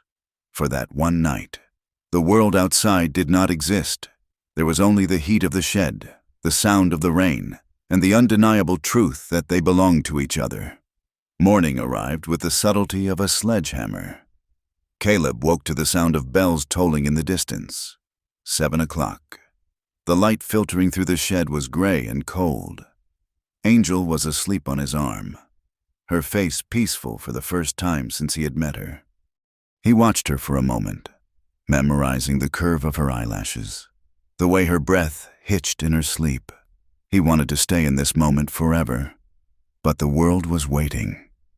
"We have to go," he whispered, shaking her gently. "We have to get the papers to Black." They hurried back to the boarding house, keeping to the alleys. The town was waking up. When they reached the house, the front door was open. Caleb drew his gun instantly. "Stay back," he hissed to Angel. He stepped inside. The hallway was empty. The chair where the stable boy had been sitting was overturned. Caleb ran to the room where they had left Thorne. The door was smashed in. Inside, the room was a wreck. The bed was overturned. The window was broken. And Silas Thorne was gone. On the wall, scrawled in something that looked disturbingly like blood, was a single word: sundown. Caleb felt the blood drain from his face. They had taken him. He turned to run back to Angel, but she was already in the doorway, staring at the empty room. Her hand went to her mouth. "They found us," she whispered. Caleb grabbed her arm. "We have to move. Now." They ran down the back stairs, bursting out into the alley. But it was too late. Sheriff Brady was standing there, flanked by 6 deputies with Winchester rifles leveled at Caleb's chest. "Drop it. Read," Brady said. Caleb looked at the rifles. He looked at Angel. He tightened his grip on his Colt, his mind racing. He could take 2 of them, maybe 3, but Angel would be cut down in the crossfire. Slowly, carefully, he slid the gun back into his holster and raised his hands. "Where is Thorne?" Caleb demanded. "Thorne is in protective custody," Brady said smoothly. "He confessed. Read. He said you kidnapped him. He said you forced him to lie about the judge." "It is a lie!" Angel screamed, stepping forward. One of the deputies stepped up and shoved her back. She stumbled, hitting the brick wall. "Don't touch her!" Caleb roared. Stepping forward, the deputies cocked their rifles. The sound was a collective mechanical click that echoed in the alley. "Easy. Read," Brady warned. "Here is the deal. You have until sundown to deliver the girl to the courthouse. If you do, the kidnapping charges against you drop. You ride out of town, and you never come back. If you don't, well, you are an accomplice to a fugitive, and we will hang you both side by side. I have the deed, Caleb said. I have proof. Brady shook his head. Stolen property. It is inadmissible. And without a witness to authenticate it, it is just paper. He spat on the ground near Caleb's boots. You have until sundown. Don't make me shoot an old friend. The sheriff turned and walked away, his deputies backing out of the alley, leaving Caleb and Angel standing in the mud. They retreated to the livery stable, the only place left to them. Caleb paced the stall, his mind working furiously. They have Thorne, he said. They will make him sign a confession. They have the law, they have the town, and they have the guns. Angel sat on a bale of hay, hugging her knees. We lost, she said quietly. No, Caleb said. We only lose if we play their game. He stopped pacing. He looked at her. We cannot win in court. Angel, not here, not with the judge owning the bench. If I turn you in, you will never leave that jail cell alive. They will stage a suicide or an escape attempt, and you will be gone. I know, she said. So we don't turn you in, Caleb said. He walked over to Bishop and began to saddle the horse with frantic speed. What are you doing? Angel asked. We are leaving, Caleb said. But the sheriff, the deputies. To hell with the sheriff, Caleb said. He checked the cinch. We run. We head for the river. If we can cross the Snake River, we get into the unorganized territory. No jurisdiction. It is suicide, Angel said. The river is flooded, and they will chase us. Let them chase, Caleb said. He turned to her. He took her face in his hands. I am done with the law. Angel, the law is a lie. You are the truth. I am choosing you. He kissed her, hard and fast. Now get on the horse. They rode out of the stable at a gallop, ignoring the shouts of the townsfolk. They hit the main street like a thunderbolt. Sheriff Brady was standing on the steps of the courthouse. He saw them coming. Stop them, he shouted. Deputies poured out of the saloon and the office. Bullets whizzed past them, buzzing like angry hornets. One struck the pommel of Caleb's saddle, sending a spray of wood splinters into his hand. Keep your head down, Caleb yelled. Bishop was a war horse. He didn't shy. He plowed through the street, knocking over a water trough. Caleb fired 2 shots into the air to scatter the crowd. They burst out of the town limits and hit the open road. But behind them, the church bell began to ring, a frantic, continuous tolling. The alarm. They pushed hard for the river. The terrain turned brutal within miles. The road ended, replaced by game trails that wound through narrow canyons of red rock. The heat rose, baking the stone until it radiated like an oven. Behind them, a dust cloud marked the pursuit, a posse, 20 men at least. They reached the river at midday. It was swollen with snowmelt, a brown, churning torrent of icy water that roared over hidden rocks. We have to swim it, Caleb shouted over the roar of the water. Angel looked at the river. It looked like death. Trust me, Caleb yelled. He spurred Bishop. The horse plunged into the freezing water. The current grabbed them instantly, dragging them downstream. The water was shockingly cold, stealing the breath from their lungs. Angel clung to Caleb's waist, gasping as the water surged over her head. Bishop struggled, his head high, legs churning against the power of the river. Bullets began to splash into the water around them. The posse had reached the bank. Swim! Caleb screamed at the horse. They were swept downstream, spinning in the current. A submerged log struck Caleb's knee, a blinding flash of pain. But Bishop found footing on a gravel bar. The horse lunged, heaving himself up the far bank, dripping and trembling. They scrambled up the slope, into the cover of the cottonwoods. They didn't stop. They rode until the sun began to set, until Bishop was stumbling with exhaustion. They found refuge in a box canyon, hidden from the main trails. Smoke was rising from a cluster of tents pressed against the canyon wall. Caleb drew his gun, but kept it low. It was a camp of Chinese rail workers, men who had been discarded by the railroad companies when the tracks were finished. They were outcasts, forbidden by law to own mining claims, living on the edge of starvation. A man stepped out of the nearest tent. He was old, his face a map of wrinkles, wearing a faded blue tunic. He looked at Caleb's gun, then at the exhausted horse, and finally at Angel, who was shivering uncontrollably in her wet clothes. He did not raise a weapon. He raised a hand in greeting. "We have no money," Caleb rasped, his voice cracking.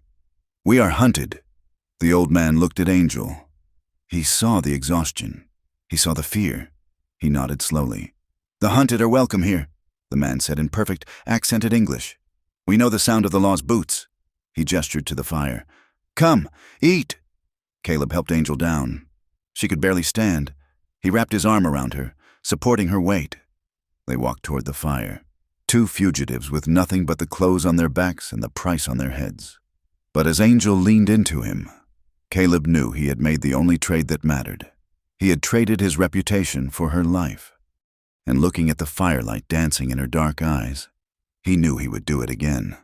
The box canyon was a wound in the earth, a jagged tear of red rock hidden behind a curtain of scrub oak and twisted juniper. The air here smelled of wood smoke, unwashed bodies, and the sharp, metallic tang of boiled tea. It was a place where the world threw the things it did not want to see.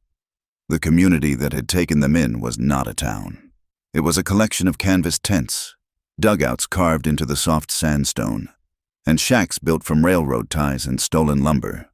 The people here were the refuse of the great American expansion, Chinese laborers with backs broken by the Central Pacific, indigenous families pushed off reservations, and drifters who had simply lost the ability to pretend they were civilized.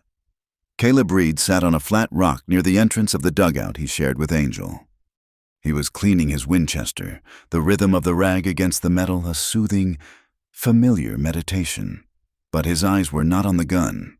They were scanning the canyon rim, watching for the flash of a spyglass or the dust of riders. He was a wolf hiding among sheep, and the feeling sat ill in his gut. Angel was down by the stream that cut through the center of the camp. She was kneeling beside a woman named May, helping her scrub a pile of rough tunics against the river stones. May was small, her face a map of hardship. Her husband killed 3 years prior in a blasting accident for which the company paid nothing. Caleb watched them. He saw Angel laughing at something May said, a rare, genuine sound that carried over the noise of the water. He saw the way she didn't flinch when a group of Paiute men walked by, carrying a deer carcass. In the towns, in the places where the law was written on paper, Angel was a pariah. Here, among the discarded, she was just another soul trying to keep the cold out. She walked back up the slope an hour later, her hands red from the icy water, carrying a basket of wet clothes. She sat beside him, leaning her shoulder against his knee. "They are good people," she said softly. "They are survivors," Caleb corrected, sliding the bolt back into the rifle. "There is a difference. Good gets you killed out here. Survival is what keeps you breathing." Angel looked at him. Her eyes were dark and searching. "You think they are weak because they do not carry guns. I think they are targets," Caleb said. "And I brought a bullseye into their living room." He looked around the camp. He saw a man with one leg hobbling on a crutch made of a shovel handle. He saw a woman nursing a child who looked too small for its age. "I used to hunt people like this," Caleb said. The confession came out of him like a stone he had been carrying in his throat. Not the Chinese, maybe, but the poor. The ones who stole a horse to get out of a valley that was starving them. The ones who shot a foreman because he beat them. I brought them in, took the money, and bought whiskey. I told myself it was the law. Angel reached out and covered his hand, the one resting on the stock of the rifle. Her skin was rough, calloused from the work of the last few days, but her touch was gentle. "You did not know," she said. "I knew," Caleb said, his voice bitter. "I just didn't care. It was easier not to look them in the eye.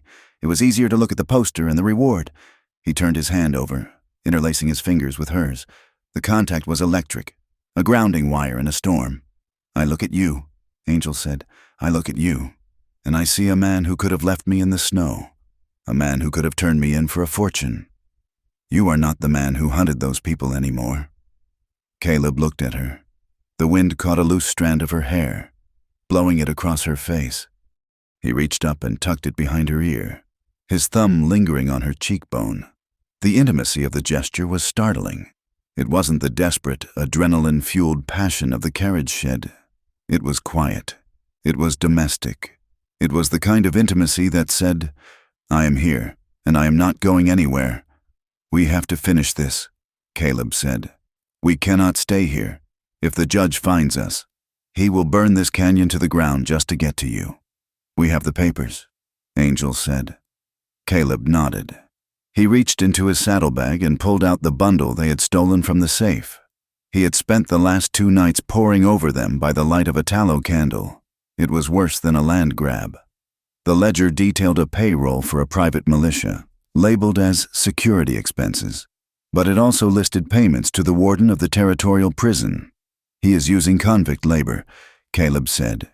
"He is arresting men for vagrancy, for debt, for looking at a deputy sideways.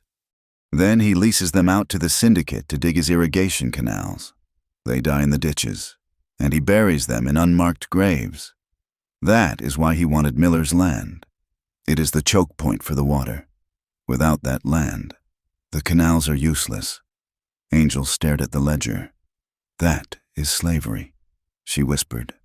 "It is worse," Caleb said. "It is slavery sanctioned by the state. They needed to get this to Josiah Black, but Silverton was locked down. Sheriff Brady would have every road watched." That evening, a rider came into the canyon. He was not an enemy. He was an old man named Ben Taggart, a former marshal who had been pushed out of office when the syndicate bought the election. He rode a mule and looked like a prospector, but his eyes were sharp and clear. Taggart found them by their fire. He swung down from his mule with a groan of stiff joints. "Caleb Reed," Taggart said, spitting tobacco juice into the dust. "You look like hell warmed over." "You look like you need a drink." "Ben," Caleb replied, pouring coffee from a battered pot. Taggart took the tin cup. "I heard you were making noise. Big noise. The judge is screaming about anarchy. He has posters up in every town from here to the border. 5,000 for you. 5,000 for the girl." "Dead or alive?" Caleb asked. Taggart grimaced. "The posters say alive. But the men he sent? They do not look like the arresting type." "Who did he send?" "Ezra Pike." Caleb went still. The name was a curse in the territory. Pike was not a bounty hunter. He was a butcher. He had worked as a scout for the Army during the Apache Wars, and he had been discharged for excessive cruelty. That took some doing. "Pike is here?" Caleb asked. "He is tracking you," Taggart said. "He has a dozen men, hard men. They are cutting for sign along the river. It is only a matter of time before they find the turnoff to this canyon." Angel looked at Caleb. Her face was pale, but her voice was steady. "We have to leave. We cannot bring that man here." Taggart shook his head. "Too late for that. Miss, if Pike finds this place empty, he will burn it anyway, just for sport. And if you run now, he will catch you in the open." Caleb stood up. He looked at the fragile tents, the families cooking their evening rice. He felt the weight of the Winchester in his hand. "We make a stand," Caleb said. Taggart raised an eyebrow. "There are 2 of us. Reed, maybe 3, if you count the girl. Pike has 12 guns. We have the ground," Caleb said. He pointed to the narrow neck of the canyon entrance. "They have to come through there, single file. We bottleneck them?" "And the people?" Angel asked. "Get them to the caves at the back of the canyon," Caleb ordered. "Hide the children. Anyone who can shoot, put them on the ridge." The preparation was a frantic, silent dance. Lee Wei, the elder of the camp, understood the danger immediately. He organized the evacuation of the women and children to the upper caves. The men who had worked on the railroad, men who knew how to handle blasting powder and pickaxes, took up positions on the canyon walls. They had few guns, but they had rocks, and they had rage. Caleb positioned himself behind a fallen boulder near the entrance. Taggart took the opposite side. Angel refused to go to the caves. "I can shoot," she said, holding a heavy dragoon pistol Taggart had lent her. "You are the target." "Angel," Caleb said. "If they see you, they will rush us. Then I will make sure they do not see me until it is too late," she replied. She took a position on a ledge above Caleb, hidden by a screen of juniper. They waited. The moon rose, cold and indifferent, turning the red rocks to silver. At midnight, the coyotes stopped howling. "Here they come," Caleb whispered. Shadows detached themselves from the darkness of the valley floor. Riders. They moved slowly, their horses' hooves wrapped in sacking to muffle the sound. Ezra Pike rode in the lead. He was a giant of a man, wearing a coat made of buffalo hide. He rode with the arrogance of a predator who knows he is at the top of the food chain. They stopped 50 yards from the canyon mouth. Pike raised a hand. "Reed!" he shouted. His voice was a deep boom that echoed off the walls. "I know you are in there. Send the girl out, and we will leave the Chinamen alone." Caleb did not answer. He sighted down the barrel of the Winchester, aiming for the center of Pike's chest. "You have 1 minute. Reed!" Pike yelled. "Then we start killing everything that moves." Caleb looked up at the ledge. He couldn't see Angel, but he knew she was there. He knew she was terrified, but she hadn't run. "Time is up!" Pike roared. He spurred his horse. The 12 men charged, a thundering wave of hooves and gunfire. "Now!" Caleb shouted. He fired. The lead rider next to Pike flew backward out of his saddle. Taggart opened up from the other side, his shotgun booming like a cannon. The canyon mouth erupted into chaos. The narrow pass forced the riders to bunch up. The railroad workers on the cliffs shoved massive boulders over the edge. The rocks crashed down, smashing into the horses and men, breaking the charge. But Pike was a professional. He rallied his men, forcing them forward through the dust and the screaming horses. They dismounted, taking cover behind the fallen rocks, returning fire with repeating rifles. Bullets chipped the stone around Caleb's head. He ducked, levering another round into the chamber. He popped up, fired, and saw another man drop, but they were flanking him. 3 of Pike's men had scrambled up the scree slope. Trying to get the high ground, they were heading for the caves. Angel saw them. From her position, she had a clear line of sight to the path leading to the refuge. A woman, May, had frozen on the trail, clutching her child, pinned down by the gunfire. One of Pike's men saw them. He raised his rifle, grinning. Angel didn't hesitate. She broke cover. She stood up on the ledge, silhouetted against the moon. "Hey!" she screamed. "I am here!" The gunman turned, distracted. Angel fired the dragoon pistol. The heavy ball missed the man, but it struck the rock next to his face, spraying him with fragments. He flinched, stumbling back. It gave May the second she needed to scramble into the cave. But Angel was exposed. "There she is!" Pike screamed. A hail of bullets tore into the juniper bush. Angel threw herself flat, crawling backward. Caleb felt a surge of terror so pure it tasted like copper. "Angel!" he roared. He broke his cover. He stood up, firing the Winchester as fast as he could work the lever. He walked into the open, drawing every eye, every gun toward him. He didn't care about cover. He didn't care about survival. He only cared about keeping the lead away from that ledge. He dropped one man, then another. A bullet grazed his ribs, feeling like a hot poker, but he didn't stop. Taggart laid down a withering cover fire. The railroad workers charged down the slope, wielding pickaxes and shovels, screaming a war cry in a language Pike's men didn't understand. The sheer ferocity of the defense broke them. Pike's men were hired killers, bullies who liked easy targets. They were not prepared to fight a canyon that bit back. "Pull back!" Pike shouted, firing wildly. They retreated, dragging their wounded, leaving 4 bodies in the dust. They scrambled onto their horses and galloped away into the dark. Caleb stood in the center of the canyon mouth, his chest heaving, the empty rifle smoking in his hand. He turned toward the ledge. "Angel?" There was silence. "Angel!" She scrambled down the slope, sliding in the loose rock.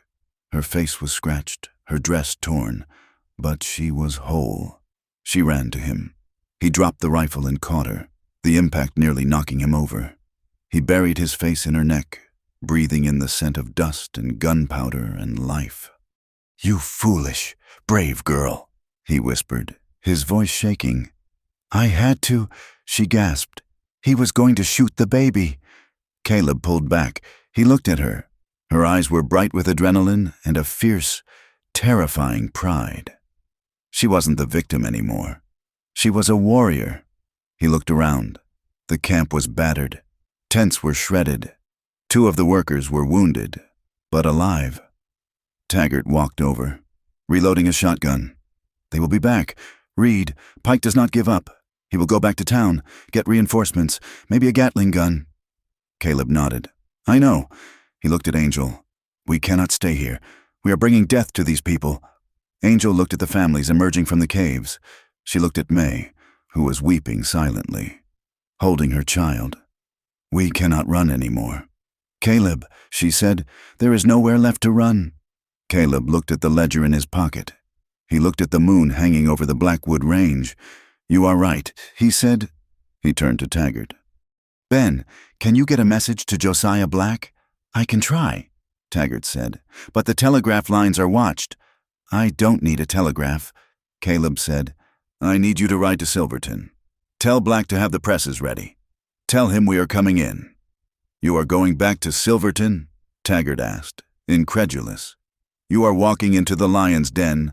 No, Caleb said, his voice hard as iron. We are walking into the courthouse at high noon. He looked at Angel. We are going to bring the fight into the daylight, he said. If they want to kill us, let them do it on the steps of the courthouse, in front of God and everyone. Let them show the world what they really are. Angel nodded. She reached out and took his hand. Her grip was strong. When? She asked. Tomorrow, Caleb said. He turned back to the camp. He helped carry the wounded to the fire. He sat with Angel as she bandaged a cut on his side. They shared a bowl of rice, their shoulders touching. Later, in the quiet hours before dawn, they lay together in the dugout. The fear was there, a cold current beneath the surface, but it was matched by a strange, calm resolve. Caleb traced the line of her jaw with his finger. I love you, he said. He had never said it before. He had never thought he would say it to anyone. Angel looked at him in the darkness. I know, she whispered, and I love you. That is why we have to win. They didn't sleep. They lay awake, holding on to each other, waiting for the sun to rise on the day that would either free them or kill them. When the first light of dawn touched the peaks, painting them in hues of blood and gold, Caleb rose. He put on his hat. He checked his gun. Angel stood beside him. She wrapped her shawl around her shoulders. She looked at the horizon. Ready? Caleb asked. She looked at him, and her eyes were clear. Ready, she said. They mounted their horses. They rode out of the canyon, leaving the refuge behind, riding toward the town that wanted them dead. They rode side by side, not as fugitive and captor, but as partners. The road to Silverton was long and dusty, but for the first time, Caleb Reed was not looking over his shoulder. He was looking straight ahead. The sun hung directly overhead, a blinding white disk that bleached the color out of the Silverton town square. It was high noon, that mythical hour when shadows vanished and men were forced to stand entirely in the light. Caleb Reed rode Bishop down the center of Main Street. Beside him, on a borrowed mare, rode the woman the territory called Angel. They did not ride with the frantic speed of fugitives. They rode at a walk, back straight, eyes forward. Flanking them were Ben Taggart and 3 of the Chinese railroad workers from the canyon, men who carried pickaxe handles and grim expressions. The street was unnaturally quiet. The only sound was the rhythmic strike of horseshoes on the hard-packed dirt. But the silence was deceptive. The town was awake. In the hands of nearly every man on the boardwalk, white sheets of paper fluttered in the hot breeze. Josiah Black had done his work. The special edition of the Silverton Gazette had hit the streets an hour ago. The headline, set in bold, black type that screamed from the page, read, "The blood on the judge's hands, a testimony of murder and slavery." Caleb scanned the faces of the crowd as they passed. He saw shock, he saw anger, but mostly he saw doubt. For 20 years, Judge Holloway had been the god of this mountain. To see a god bleed ink was a terrifying thing. They reached the courthouse. It was a fortress of limestone, imposing and cold. Standing on the wide stone steps was Sheriff Brady. Behind him stood a dozen deputies, their rifles held at port arms. And behind them, sitting in a high-backed chair brought out to the veranda like a throne, was Judge Holloway. His son, William, stood at his shoulder, looking pale and erratic. To the left of the steps, leaning against a hitching post, was Ezra Pike. The tracker had bandaged his arm where the rock fragments had hit him in the canyon. He was smiling, but his eyes were flat and dead. Caleb reined Bishop in at the base of the steps. He dismounted slowly, looping the reins over the rail. He walked around and offered a hand to Angel. She took it. Her hand was steady.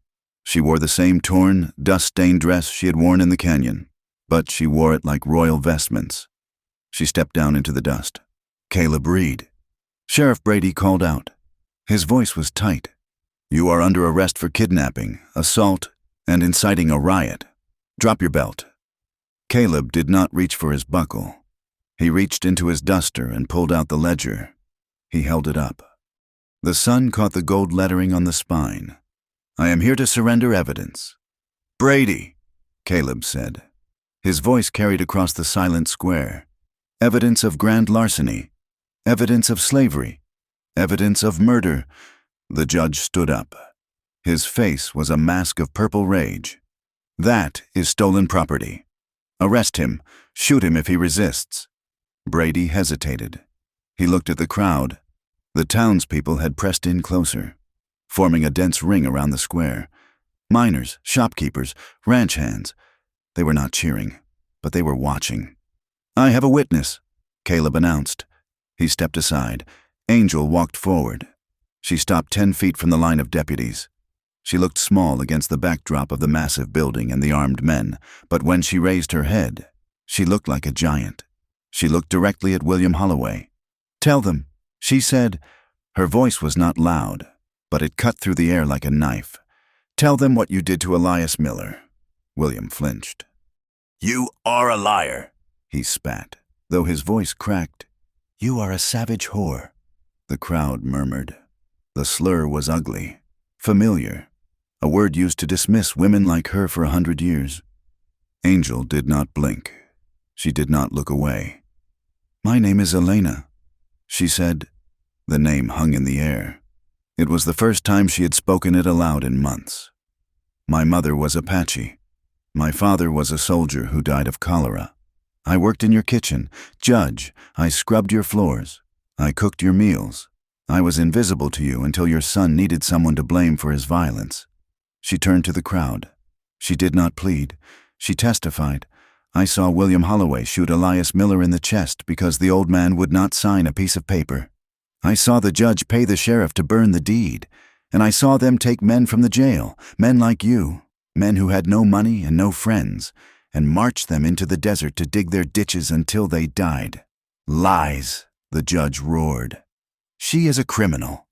She seduced my son and stole my money. Look at her. She is dirty. She is nothing." Ezra Pike stepped away from the hitching post. His hand hovered over the heavy Remington on his hip. "Enough of this talk. Judge, let us finish it." Pike looked at Caleb. "I have been waiting for this. Read." Caleb stepped in front of Elena. He did not draw. He stood with his hands hanging loose by his sides. "If you shoot her—" "Pike, you have to go through me," Caleb said. Pike grinned. 2 for the price of 1. The tracker drew. He was fast, blurringly fast, but Caleb Reed had been a bounty hunter for 20 years. He did not draw to threaten. He drew to end. 2 shots rang out. They sounded like a single crack of thunder. Caleb felt a hammer blow to his left shoulder. He staggered back, his boots slipping in the dust. Ezra Pike stood motionless for a second. A look of profound confusion crossed his face. Then, a red blossom opened in the center of his chest. He collapsed backward, his gun clattering onto the stones. Silence slammed back down on the square. Caleb pressed his hand to his shoulder. Blood seeped through his fingers, dark and hot. He did not fall. He stayed on his feet, placing his body between Elena and the deputies. "Shoot them," the judge screamed, pointing a trembling finger. "Kill them all." The deputies raised their rifles. "No!" The shout came from the crowd. Josiah Black, the editor, pushed his way to the front. He was waving a sheaf of papers. "I have read the ledger," Black shouted. "It is all here, every name, every dollar. Sheriff Brady took $500 a month to look the other way." The crowd surged forward. It was a living thing now, an organism fed on outrage. A miner threw a rock. It struck the courthouse steps. Then another. "This isn't justice," someone yelled. Sheriff Brady looked at the crowd. He looked at Caleb, who was bleeding but still standing, his gun leveled at the deputies. He looked at the body of Ezra Pike. The wind had changed. The sheriff was a corrupt man, but he was a survivor. He saw the way the townspeople were looking at him. He saw the lynch mob forming in their eyes. "Put them down, boys," Brady said. "What are you doing?" the judge shrieked. "Do your duty." "I am," Brady said. He turned. He walked up the steps to where William Holloway stood shivering. "William Holloway," Brady said loudly. "You are under arrest for the murder of Elias Miller." "What?" William gasped. "My father. Your father is next," Brady said grimly. The judge lunged for the sheriff's gun. It was a desperate, pathetic act of an old man losing his empire. Brady backhanded him, sending the judge sprawling onto the limestone. The crowd roared. It was a sound of release, of a pressure valve finally blowing. Ben Taggart and the railroad workers rushed up the steps to secure the prisoners. The deputies, seeing their sheriff switch sides, lowered their rifles. Caleb holstered his gun. His knees felt like water. The world tilted sideways. "Caleb!" Elena was there. She caught him as he sagged. Her arm went around his waist, taking his weight. She pressed her hand over his wound, her fingers slippery with his blood. "I have you," she whispered. "I have you." He looked at her. Her face was streaked with dust and tears, but she was smiling. It was a fierce, triumphant smile. "We did it," Caleb rasped. Elena looked up at the courthouse, where the judge was being dragged away in irons, cursing the heavens. "No," she said. "You did it. You chose." Caleb shook his head weakly. "We chose." The aftermath was a blur of doctors and questions. Caleb was taken to the doctor's office, where the bullet was dug out of his shoulder. It had missed the bone, passing clean through the muscle. A lucky shot, the doctor said, or maybe Pike had hesitated. For 3 days. Silverton was a town turned upside down. A federal marshal arrived from the capital to take custody of the judge and his son. The testimony of Silas Thorne was found in the sheriff's safe. He had not escaped, but he had been hidden away. Terrified, into silence, with the judge in chains. Thorne found his voice again. Caleb sat on the porch of the boarding house, his arm in a sling. The pain was a dull throb, a constant reminder of the price of the ledger. A man in a suit walked up the steps. It was the federal marshal. "Mr. Reed," the marshal said. "Marshal." The man took off his hat. "The territory owes you a debt. You exposed a rot that went deep. The governor is impressed." Caleb said nothing. He watched the street. There is talk of reinstatement. The marshal said, "Your license, maybe a badge. The town needs a sheriff. Now that Brady is being indicted, you could have your old life back. You could be a man of standing again." Caleb looked at the marshal. He thought about the badge. He thought about the respect that came with it. Then he looked down the street. Elena was walking toward the boarding house. She was carrying a bag of groceries. She stopped to talk to a woman on the corner, Mrs. Gable, the cook who had been sent away. The woman was holding Elena's hand, weeping. Elena looked up and saw Caleb. She didn't wave. She just looked at him with that steady, knowing gaze. "I have a life," Caleb said to the marshal. The marshal followed his gaze. He saw the Indian woman. He frowned slightly. "If you stay with her, Reed, people talk. It will be hard. You will never be fully accepted in polite society. A man with your reputation, you could do better." Caleb laughed. It was a genuine laugh, deep and rasping. "Better?" Caleb asked. "Marshal, I have spent my life hunting men who were better on paper than they were in their souls. I have seen what polite society does in the dark." He stood up, wincing slightly as his shoulder protested.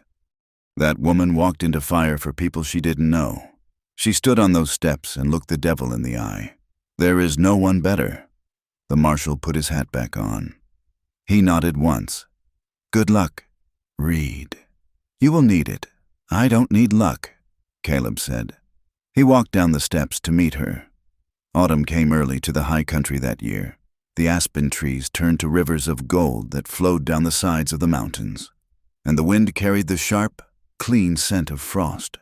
The cabin sat in a valley 3 days' ride from Silverton. It was not a grand ranch. It was a homestead that had been abandoned years ago, the roof sagging and the fences down. Caleb and Elena had spent the last 2 months rebuilding it.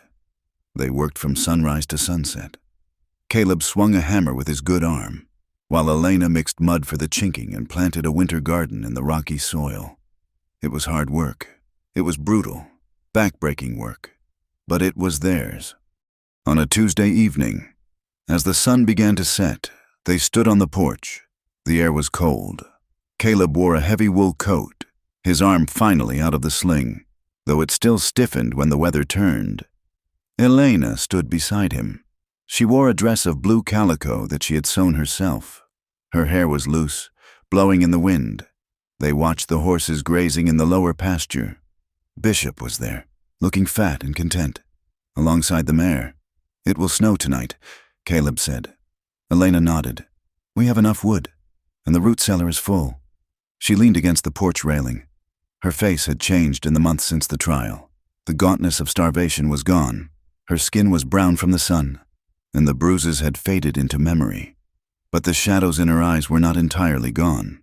You didn't survive what she had survived without carrying the weight of it. Sometimes, she would wake up in the night, gasping, reaching for a weapon that wasn't there. And Caleb would be there, pulling her close, anchoring her back to the present. "Do you miss it?" she asked suddenly. Caleb looked at her. "Miss what? The hunt, the road, the silence." Caleb looked out at the valley. He remembered the lonely nights. He remembered the whiskey.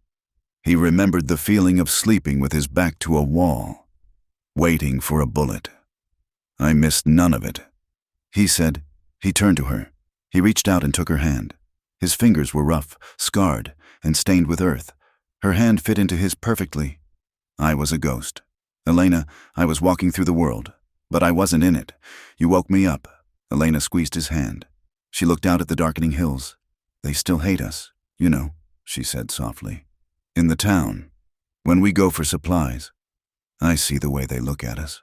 The white hunter and his squaw. They think it is shameful." "Let them look," Caleb said. He pulled her closer, wrapping his arm around her shoulders. "They look because they are jealous." "Jealous?" She laughed, a dry sound. "Yes," Caleb said, "because they are terrified of the world. They build their fences and their laws to keep the wild out, but we live in it. We survived it, and we chose each other in spite of it. That is a freedom they will never understand." He kissed the top of her head. "You run if you want. Angel," he whispered, the old line coming back as a gentle echo. Elena looked up at him. Her eyes were fierce and tender and full of a hard-won peace. "I am not running," she said. "I am home." They stood there as the sun dipped below the peaks, casting the valley into twilight. The first flakes of snow began to fall, drifting down like white feathers. They did not go inside immediately. They stood on the threshold of their fragile, imperfect life, watching the night come on, unafraid of the dark because they were finally, truly, holding the light. The West was vast, and it was cruel, and it would try to break them again. They knew this, but as the snow covered the ground, turning the world clean and new, Caleb Reed and Elena stood together. Two wounded things that had healed into something stronger than iron. They went inside and closed the door against the wind. Thank you for listening to this story. It has been a journey across the dust and snow of the American frontier, and I hope you felt the grit and the heart of it. Please leave a comment below telling me where you are listening from. I love knowing how far these stories travel. If you enjoyed this tale of survival and redemption, please subscribe to From Wild West for more stories from the saddle. Share your thoughts in English. I would love to hear what you think of Caleb and Elena's journey. Until next time, keep your powder dry.